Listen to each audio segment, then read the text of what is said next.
Okay बच्चों, study we did the question number 15 the victory industry.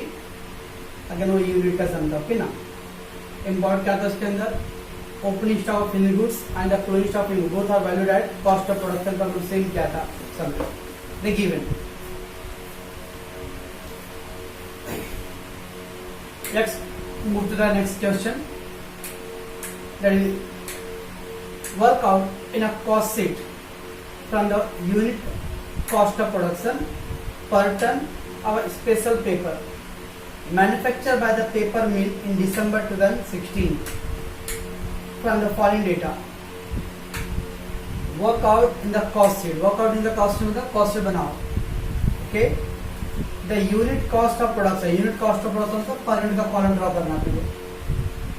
Per ton of the order. कल I think the day before study we did the quintal का sum था, quintal.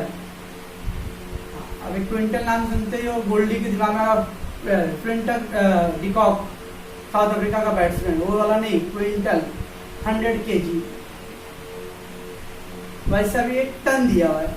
ये किस मतलब उसका unit क्या है, पैमाना क्या है, मापने स्केल क्या है, इससे अपने मतलब नहीं कि टन है कि क्विंटल है. That is not important, that's only information.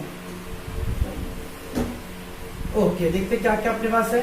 We got the direct material paper pulp 500 ton at the rate of 50 rupees per ton.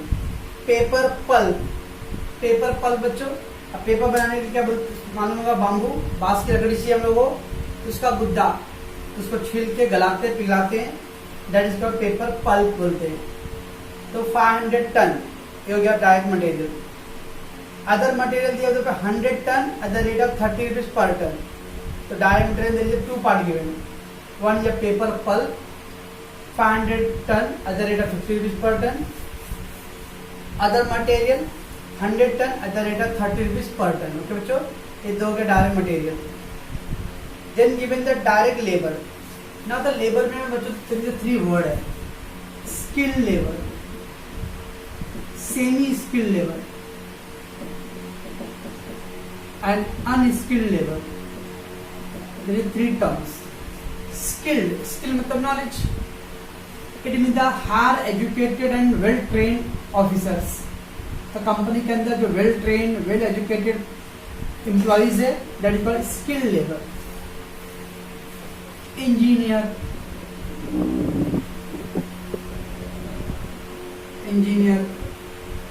Technician, ये सब क्या है, स्किल्ड लेबर है. सेमी स्किल्ड असिस्टेंट इंजीनियर और assistant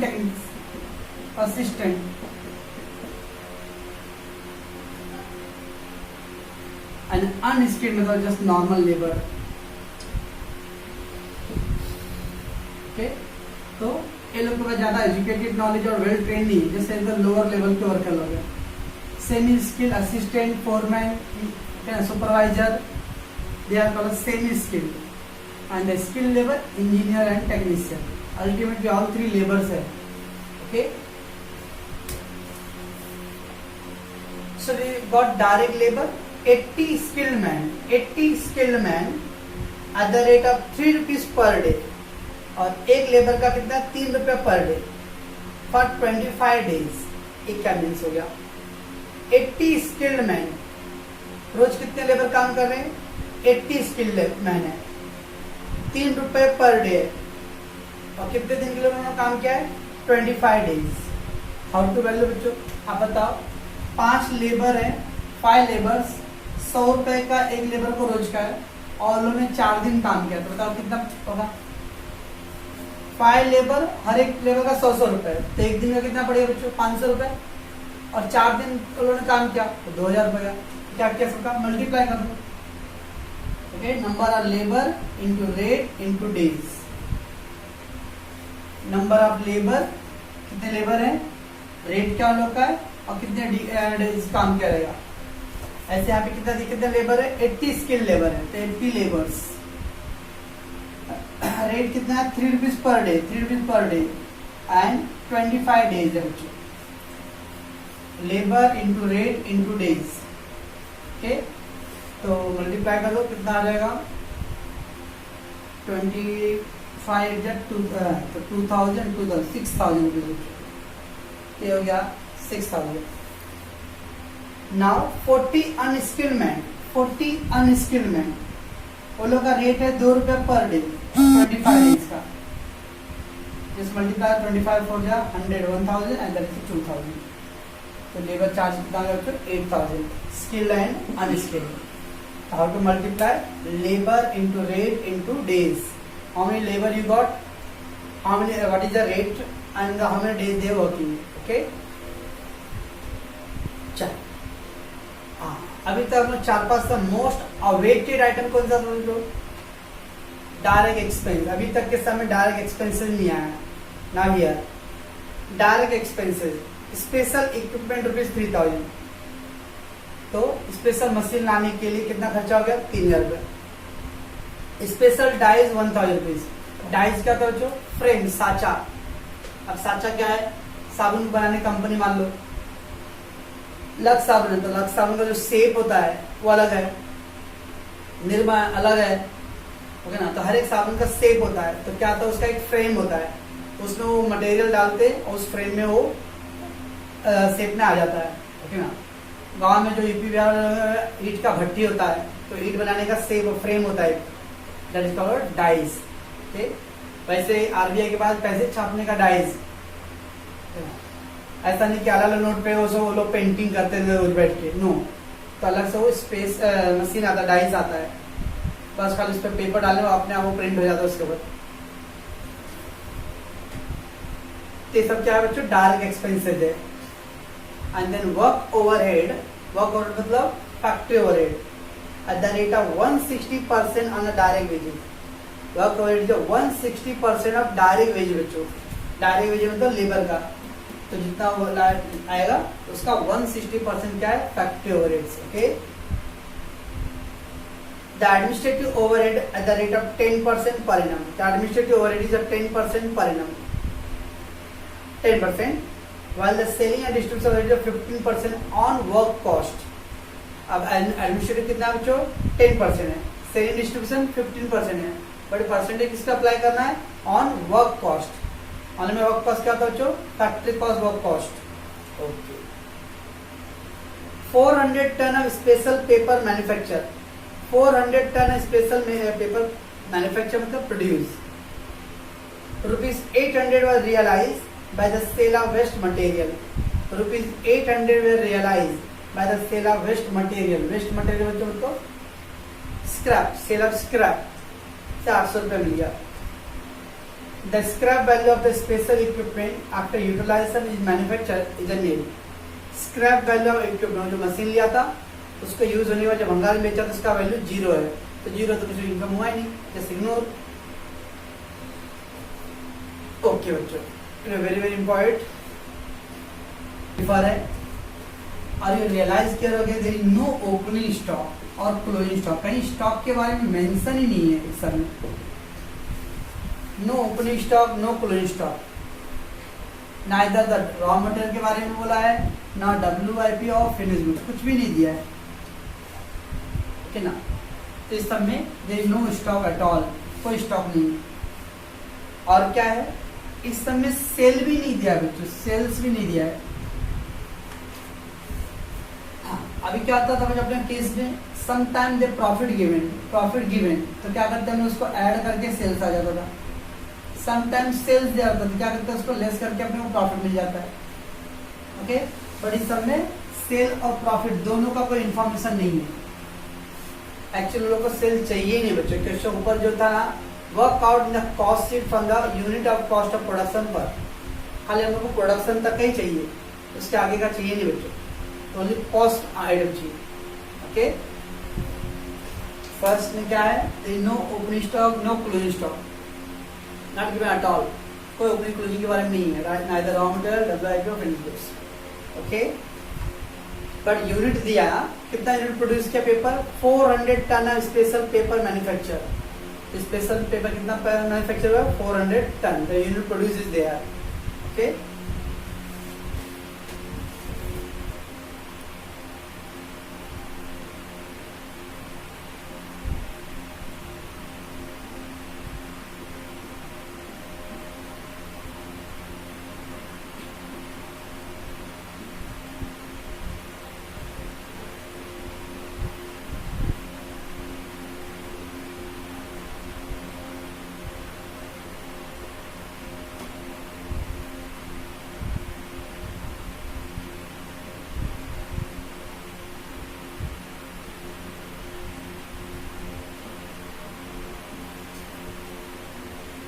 no stock information of raw material WIP और finish good given. तो stock के बारे में नहीं दिया, कैसा नहीं स्टॉक नहीं है तो सर सम कैसे होगा, रॉ मटेरियल का भी नहीं दिया कम से कम, don't worry and just ignore, forget about the stock. Okay, second wages का वैल्यू कैसे करेंगे बच्चों हम लोग, labour into rate into number of days. बच्चों labour into rate into number of days, how many labour is there, numbers कितना है, number of labours, number of labour into rate क्या है, रुपीज क्या है, और कितने नंबर ऑफ डेज वहां पे वर्क कर रहा है, तो उसका मल्टीप्लाई करो, यू गेट अ वेजेस। ठीक है बच्चों, ओके। सेल्स और profit not given, profit not given, hence this question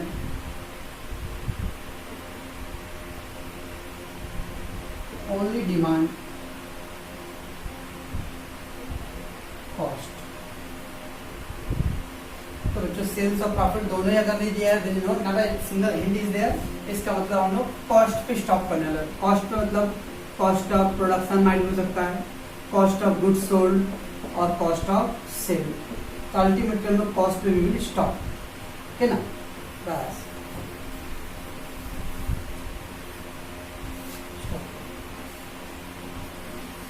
Books are not given. The cost statement for December 2013. I will not tell बच्चों December year ended December 2013. The only what they given in the question, manufactured by paper mill in December 2013. In December 2013. Paper mill company का नाम चलो, paper mill. In December मतलब खाली एक महीने का information दिया, December 20 in December 25 2013. So only the month information given. Just write the cost sheet statement for December 2013. That is 1 month information. कितना यूनिट प्रोड्यूस किया था बच्चों ने, 400 ton of special paper manufacture, 400 ton.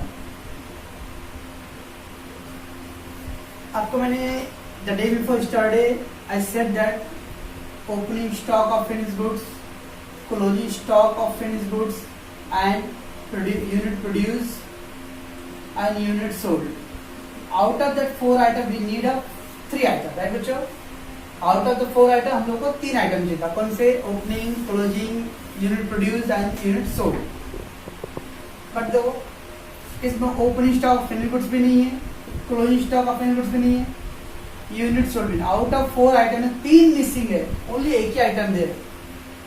ऐसा कोई मैथ्स का formula नहीं बनने वाला है कि 4 में से अगर एक ही आइटम दे और 3 मिसिंग है तो कर लेंगे हम लोग। इसका मतलब they nothing to do, only खाली क्या है, यूनिट प्रोड्यूस भी है। ओके बच्चों,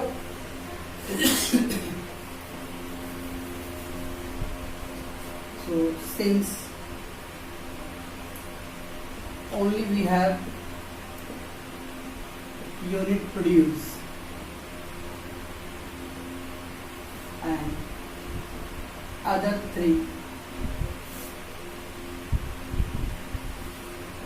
that is opening stock of finished goods, closing stock of finished goods and unit sold,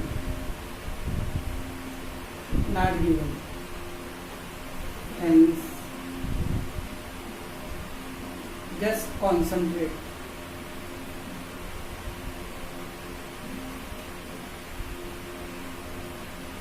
on unit produce.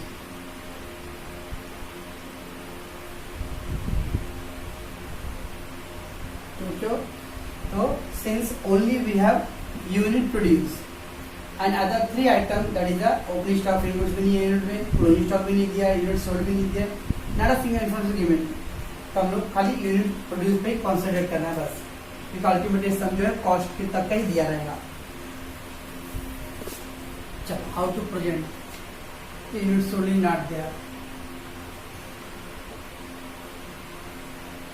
पहला क्या है, तब चलो direct cost in that first direct material,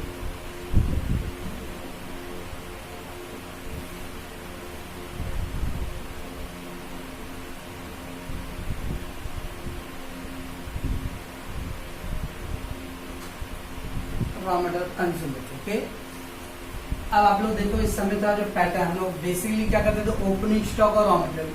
समय तो स्टॉक का इन्फॉर्मेशन ही नहीं है, so opening stock raw material नहीं आना है। फिर क्या बच्चों, परचेज और रॉ मटेरियल। देन क्या है, carriage inward.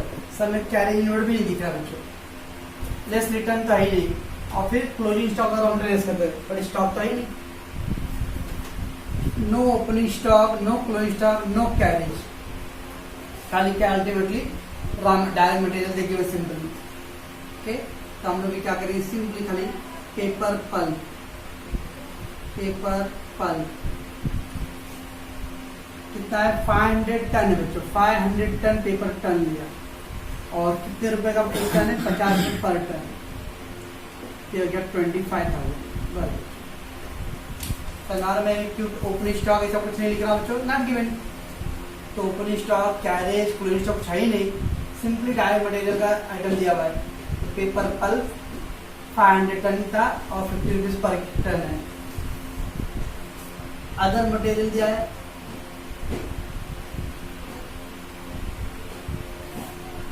100 ton at the rate of 30 rupees, that is 3,000, or you can write here 25,000 and 3,000, so total बच्चों 28,000। कुछ बच्चों के दिमाग में सर अदर मटेरियल तो फैक्ट्री में लिखेंगे ना, नो, इनडायरेक्ट मटेरियल दिया है, इनडायरेक्ट वर्ड यूज किया तो फैक्ट्री में आएगा। आप एक क्वेश्चन का पैटर्न आपको मैं जो सेंड कर देखना, तो क्वेश्चन का पैटर्न कैसा है, डायरेक्ट मटेरियल है और इधर कोलन है, कोलन मीन्स हेडिंग है वो, और उसके नीचे दोनों आइटम है, in both belong to the direct material. Indirect material दिया रहेगा तो फैक्ट्री में। ओके, तो पेपर पल्प हो गया एंड अदर मटेरियल, तो टोटल रॉ मटेरियल कितना लग गया, 28,000। बच्चों ना 28,000 divide by 400, unit produce divide करेंगे हम लोग इसको, तो कितना है बच्चों, 70।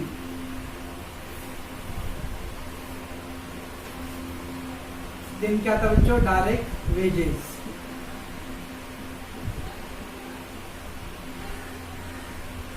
डायरेक्ट वेजेस बच्चों अभी तक नॉर्मल डायरेक्ट होता था, अब इस समय क्या है, skill and unskilled given, skill and unskilled.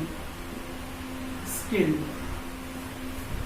कैसे करेंगे हम लोग, number of labour into rate into days. How many labour is there, 80 labour. How many rate, 3 rupees per day, और डेज है 25, 3 तो 6,000, 25 get 200 या 2,000। एंड देन है unskilled labour, unskilled how much, 40 laborers,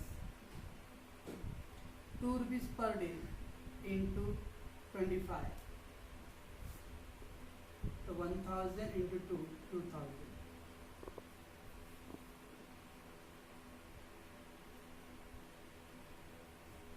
ये आ गया बच्चों 8,000। ओके, सो डायरेक्ट वेजेस के अंदर skilled and unskilled 6,000 and 2,000, 8,000 divide by 400, तो कितना आ गया 20। थर्ड क्या था बच्चों, डायरेक्ट एक्सपेंसिव। अब तक सर में डायरेक्ट एक्सपेंस नहीं था, but in this sir they given direct expensive. What is direct expense, we got special equipment and special dies. Special equipment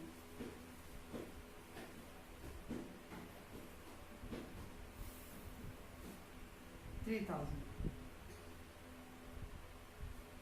special dies 1,000, 4,000।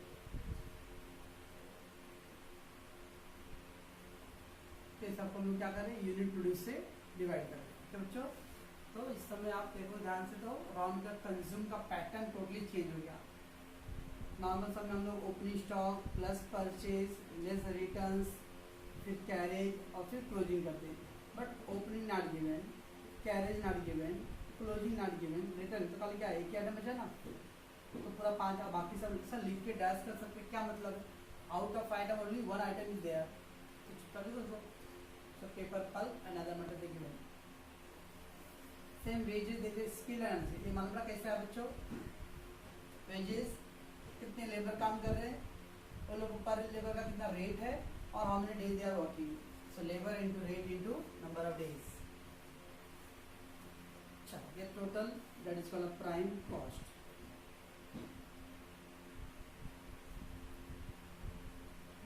सो ये बच्चों 40,000 है और ये 100 रुपीज. फिर क्या करते बच्चों हम लोग? Indirect cost.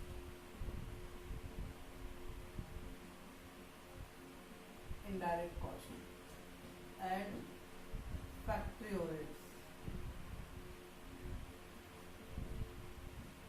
है क्या कुछ factory overheads? Yes, this the work overheads. Work overhead 160% of direct wages. Direct wages का 160%. कितना डायरेक्ट वेजेस? डायरेक्ट वेजेस है. This is direct wages 8,000. ये 8,000 का 160% ऐसा करने के लिए आप लोगों को तो 12,800 बराबर है 12,800 या 12,800 आएगा. बच्चों फिर होता है less sale of scrap. Sale of scrap तो they given that 800 rupees realise. Realise मतलब पैसे मिला by the sale of waste material. Waste material बच्चों मटेरियल वेस्ट हो गया, उसको बेच दिया दैट भंगार. 800 रियलाइज. और उधर दिया था the scrap value of equipment were nil. और जो मशीन बेचा हूँ, भंगार बेचा हूँ, उससे कुछ पैसे नहीं लगा, छोड़ दो, नील है. क्या आ गया 12,000. बच्चों क्या हो गया 52,000. नॉर्मली हम लोग इसका हेड नहीं डालते बच्चों, ठीक ना? क्यों? Because we need a WIP का पॉइंट, राइट? और देखो ध्यान से, सब में WIP तो ही नहीं. जब WIP नहीं है बच्चों तो फिर ये क्या आ जाएगा? वर्क कॉस्ट और फैक्ट्री कॉस्ट. राइट है. एड ओपनिंग स्टॉक और WIP होता था और लेस क्लोजिंग स्टॉक WIP. उसके बाद आता वर्क कॉस्ट. और ये दोनों ऐड नहीं है, सो automatic this is work cost.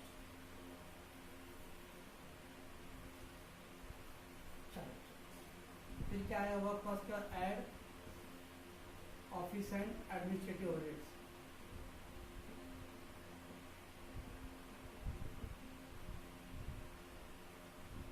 Office and administrative overheads कुछ है बच्चों? Yes. Administrative overhead is 10% and the selling distribution overhead is 15% of work cost.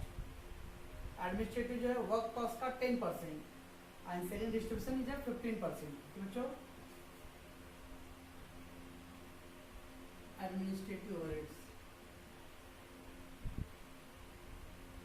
10% work cost का बच्चों. वर्क कॉस्ट ये है 52,000, उसका 10% 5,200. ओके, ये कितना है बच्चों? 13 रुपीज. क्या बोलते हैं इसको बच्चों लोग? Cost of production.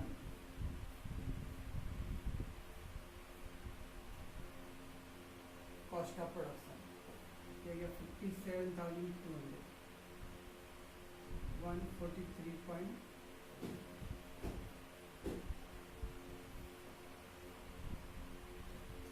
इसके बाद क्या था बच्चों? Add opening stock of finish goods बराबर है less closing stock of finish goods. है क्या opening stock, closing stock of finish goods? No stock given, so not given. तो क्या करो बच्चों? इसको फिर स्लैश करके इसको क्या लिखेंगे? Cost of goods sold. ये बच्चों वेरिएबल अगर मिडल का हेड नहीं दिया है तो आगे का हेड आप स्लैश करके डाल सकते हो. Okay, now add selling and distribution overheads.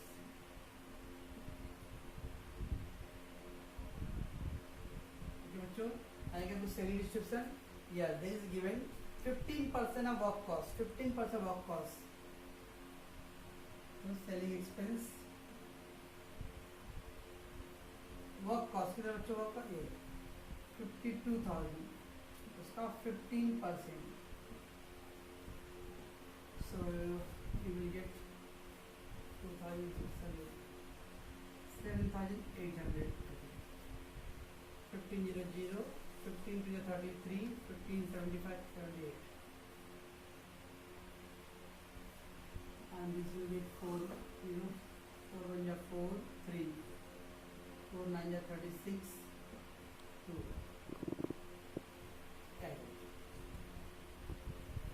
इसको बोलते हम लोग cost of sale, cost of cell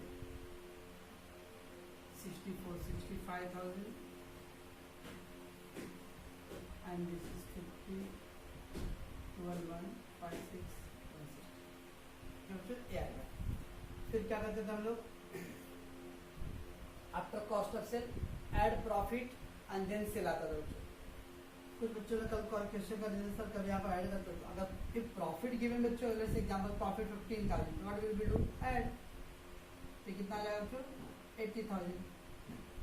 अगर प्रॉफिट दिया था ऐड कर दो, समटाइम प्रॉफिट नहीं देता है लेकिन सेल दे देता है, सेल एग्जांपल 90,000 है तो उसको लेस करेंगे, अगर सेल्स दिया तो यू कैन डिडक्ट, प्रॉफिट दिया था ऐड करेंगे हम लोग, बट सब में सेल और प्रॉफिट दोनों ही नहीं दिया बच्चों, सेल और profit not given, hence the question only demand cost, खाली कॉस्ट तक ही बोला है, तो बस ये हो गया बच्चों अपना कॉस्ट, यहाँ पे स्टॉप कर देना।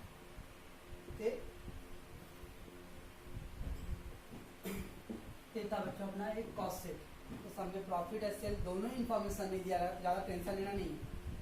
नॉर्मल सब में इफ प्रॉफिट गिवन ऐड करके सेल्स आ जाएगा, इफ सेल्स गिवन लेस करके प्रॉफिट आ जाएगा, either out of two any one item have to be given, पर दोनों ही नहीं दिया है, there not a single hint is there, इसका मतलब don't worry, just keep as it is. तो था बच्चों थोड़ा सा इसके अंदर इम्पोर्टेंट वर्डिंग था कि मैन्युफैक्चरिंग था और पेपर पल्प का सब था, ओके। तो थोड़ा इसको क्वेश्चन को रीड करके प्रॉपरली इसको देखना और फिर डाउट रहा तो ऑब्वियसली हम लोग ट्राई करेंगे उसको सॉल्व करने, ओके।